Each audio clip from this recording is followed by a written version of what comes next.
This is the story of The Little House by Virginia Lee Burton.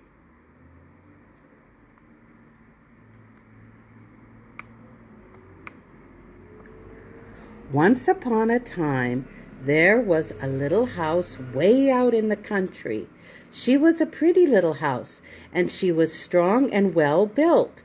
The man who built her so well said, "This house shall never be sold for gold or silver, and she will live to see our great-great-grandchildren's great-great-grandchildren living in her."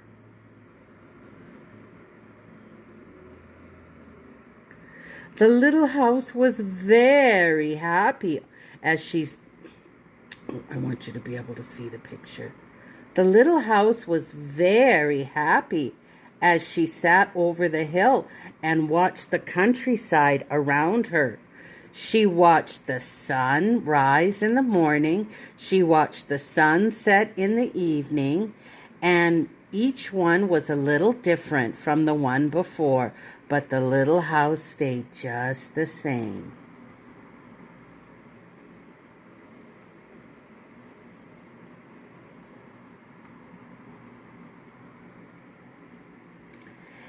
At night, she watched the moon grow from a thin new moon to a full new moon, and then back again to a thin old moon, and then there was no moon. She watched the stars. Way out in the distance, she could see the lights of the day. The little house was curious about the city and wondered what it would be like to live there. I just want to give you a chance to see all the beautiful, beautiful stars at night. Yeah, gorgeous.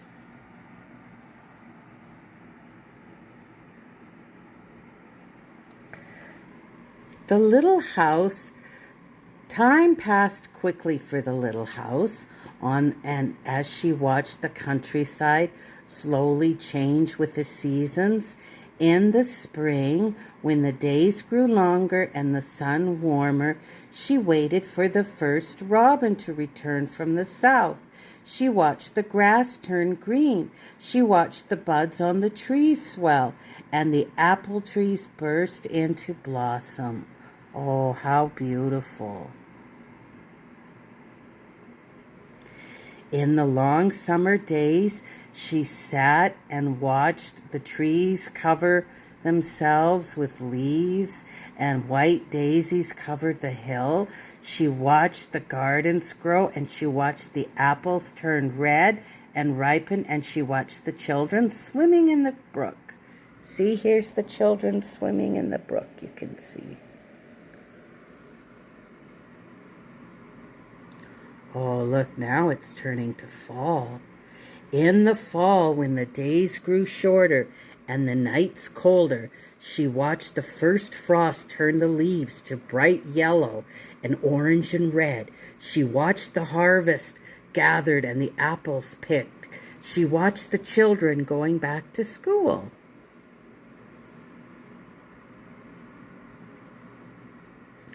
In the winter, when the nights were long and the days were short, the countryside was covered with snow. She watched the children coasting and skating. Year followed year. The apple trees grew old and new ones were planted. The children grew up and went away to the city. And now at night the lights of the city seemed brighter and closer. One day, the little house was surprised to see a horseless carriage coming down the winding country road. Pretty soon there were more of them on the road and fewer carriages pulled by horses. Pretty soon along came some surveyors and surveyed a line in front of the little house. Pretty soon along came a steam shovel and dug a road through the hill covered with daisies. There were trucks, then some trucks came and dumped big stones on the road. Then some with tar and sand, and finally a steamroller came and rolled it all smooth, and the road was done. Wow.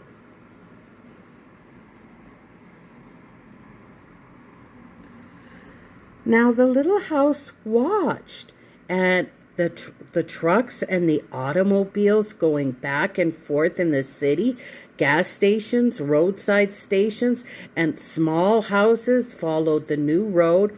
Everyone and everything moved much faster now than before.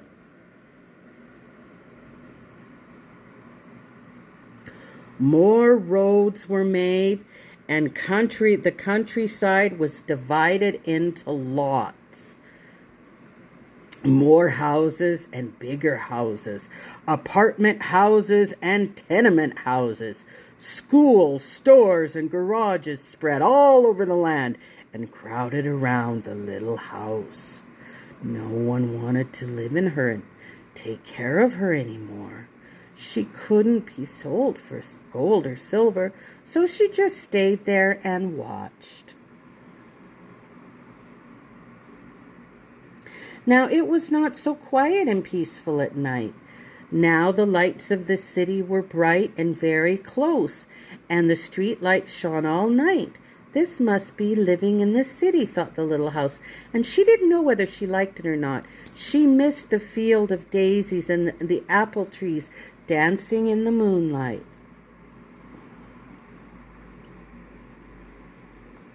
Pretty soon, there were trolley cars going back and forth in front of the little house. They went back and forth all day and part of the night. Everyone seemed to be in a hurry, and everyone was very busy. Pretty soon, there was an elevated train going back and forth above the little house. The air filled the dust with smoke, and the noise was so loud, and it shook the little house. Now she couldn't tell when spring came, or summer, or fall, or winter. It all seemed just the same. Oh, look! Pretty soon there was a subway going back and forth underneath the little house. She couldn't see it, but she could feel and hear it. No one noticed the little house anymore. They hurried by without a glance. Pretty soon they tore down the apartment houses and tenement houses around the little house and started dragging big cellars, one on each side. The steam shovels dug down 3 stories on one side and 4 stories on the other side. Pretty soon they started building up. They built up 25 stories on one side and 35 stories on the other. Now the little house only saw the sun at noon and didn't see the moon or stars at night at all because the lights of the city were too bright. She didn't like living in the city. At night she used to dream of the country and the field of daisies and the apple trees dancing in the moonlight. The little house was very sad and lonely. Her paint was cracked and dirty. Her windows were broken and shutters were hanging crookedly. She did look shabby, though. She was just as good a house as ever underneath. Then one fine day in the spring, along came the great-great-granddaughter of the man who built the little house so well. She saw the shabby little house, but she didn't hurry by. There was something about the little house that made her stop and look again. She said to her husband, "That little house looks just like the little house that my grandmother lived in when she was a little girl. Only that little house was way out in the country. on a hill covered with daisies and apple trees growing all around.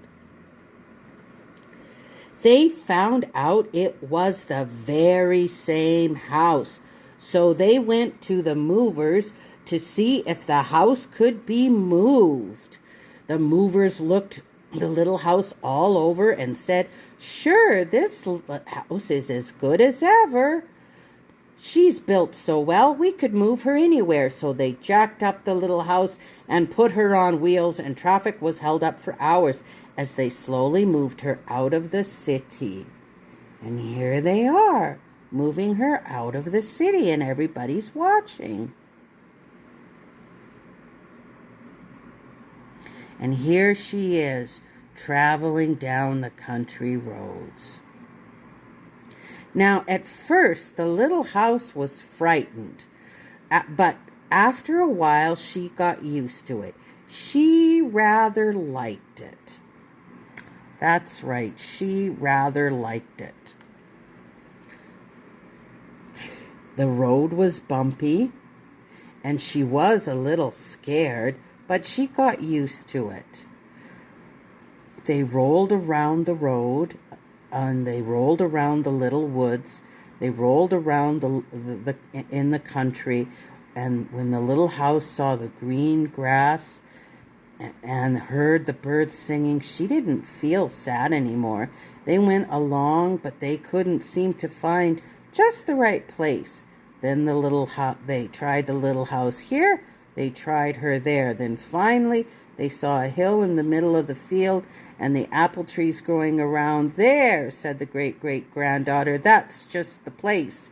"Yes, it is," said the little house to herself. A cellar was dug on top of the hill, and slowly they moved the house from the road to the hill.